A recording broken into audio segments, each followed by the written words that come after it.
Good morning, family. It is again Leontini with Black History 365 Days a Year.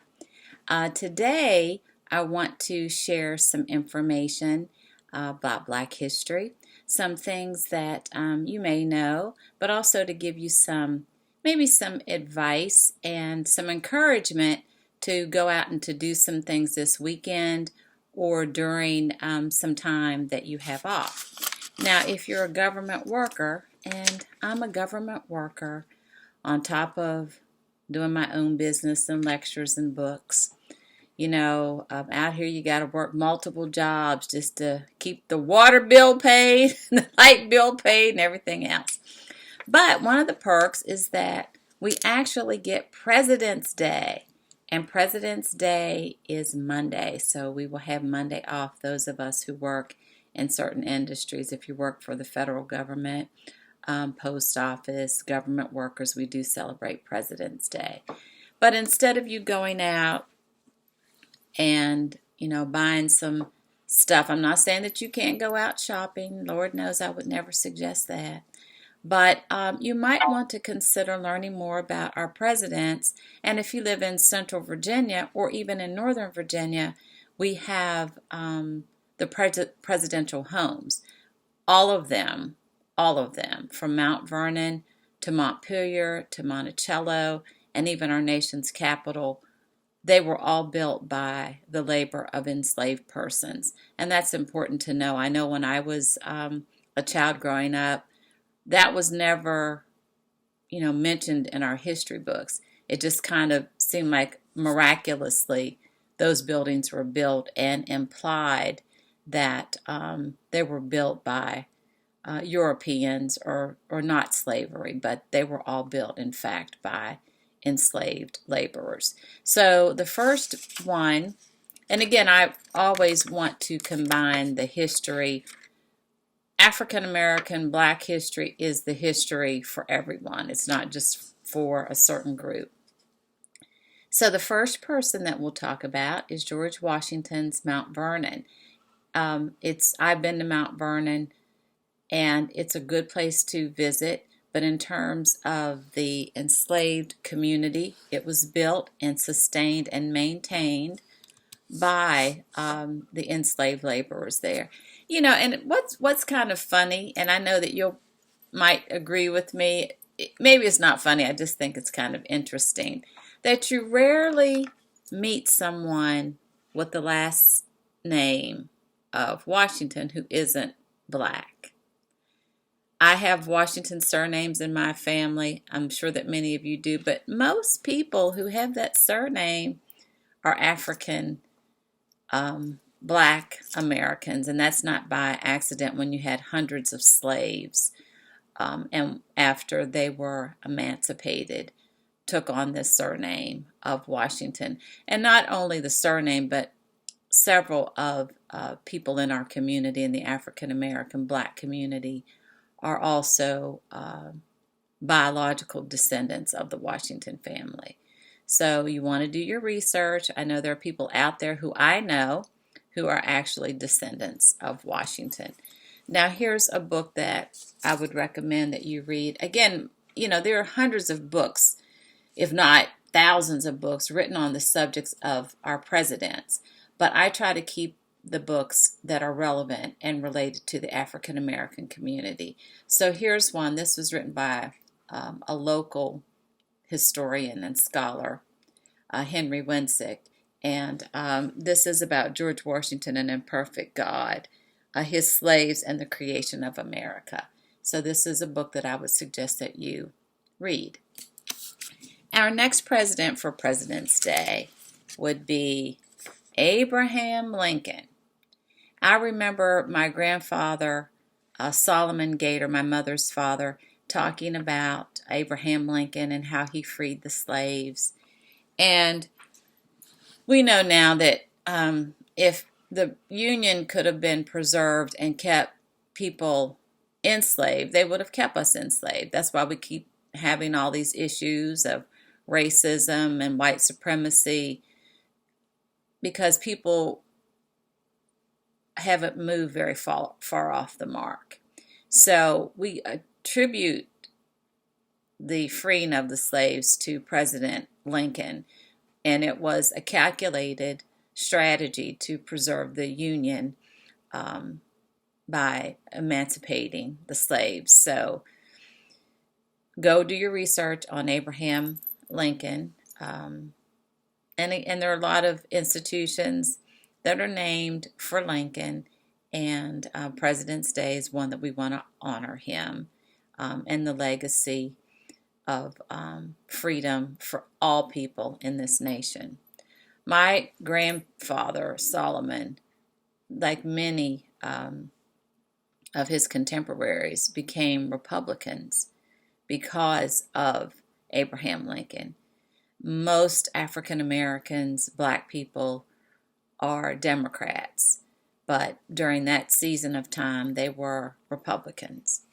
And then here's the influence of my cousin, Henry Clay, who ran for president a few times but was never elected, but was, a very influential leader in our country, and the influence that he had upon Abraham Lincoln. Henry Clay his family was originally from Virginia, but he moved and made his mark in Kentucky. And of course, Abraham Lincoln also had ties to Kentucky, West Virginia, and Illinois.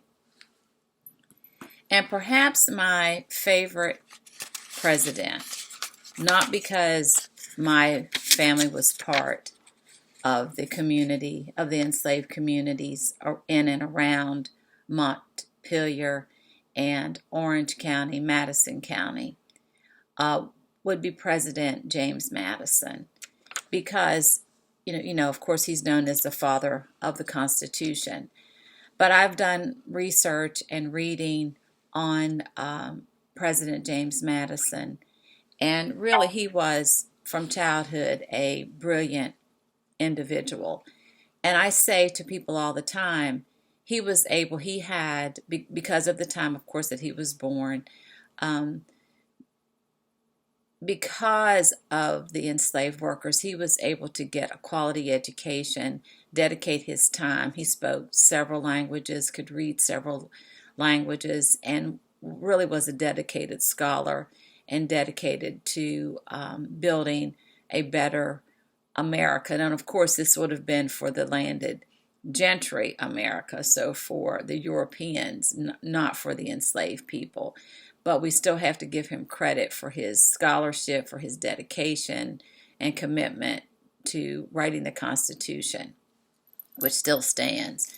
Hopefully, those things in the Constitution can help us to remove the person who is at 1600. I don't think that James Madison or any of the founding fathers intended for the type of leadership. This is just my personal opinion from what I observe. I'm a voting citizen and I can express my opinion that currently occupies 1600. So I would also want to share a little bit of bias here, because I am part of the enslaved community from my ancestors being at Montpelier and in Madison County. This is on my father's side. So I really encourage you to visit all of the presidential mansions during this season of time, either tomorrow or the weekend on Monday, which is President's Day, or sometime in the near future, because they have done an excellent job, I know, at Montpelier and at Monticello, an excellent job of presenting a holistic story about the enslaved communities, their ancestors, the descendants, and telling the true American story, not just about the people that the presidents and their families, but the entire family. So a lot has changed over the past few years in terms of interpretation, archaeological finds, and family history. So definitely encourage you to visit Monticello, Montpelier, Mount Vernon. And here's one of the individuals, who was at Montpelier, was Paul Jennings, who got his freedom and who was the manservant of President James Madison, and he was with him when he died. Paul Jennings wrote the book, his memoirs, and I believe it was the first one that was published, that type of book published during the time. And so I would recommend also Paul Jennings' book, A Slave in the White House with the Madisons. So this is an excellent read about Paul Jennings.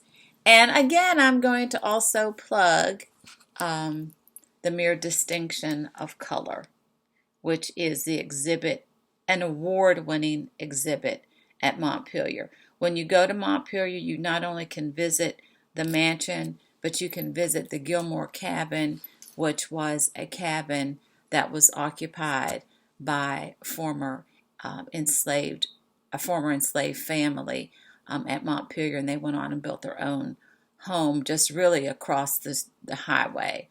And it's really a place that I would encourage you to visit, as well as the segregated train station. Then, if you feel so inclined, you could also participate in Montpelier's archaeology expedition program, which I've participated in a couple of times, and here's our picture from there. So I'm not shameful about that, because I think it's a great opportunity to learn about the descendants, but also a lot about yourself. You never know, you might be one of those descendants. And last but certainly not least is President Thomas Jefferson of Monticello. I live just a couple of minutes from Monticello. They have done an extraordinary job in telling the story of the enslaved communities there. Many of you are familiar with Sally Hemings and the Hemings family of Monticello. I would recommend Annette Gordon Reed's book, The Hemings of Monticello, as a first book to read to get a greater understanding of really some of the things that went on during that period of time. And then some people would say more controversial, I just say it opens up another depth of understanding, is Master of the Mountain. And this is Thomas Jefferson and his slaves. So those are the ones that I recommend today. This video has been a little long because I wanted to share as much information as possible. You go out and have a great weekend. Stay warm. Have a safe weekend. And I will see you tomorrow. Well, if we click off, I'll see you tomorrow.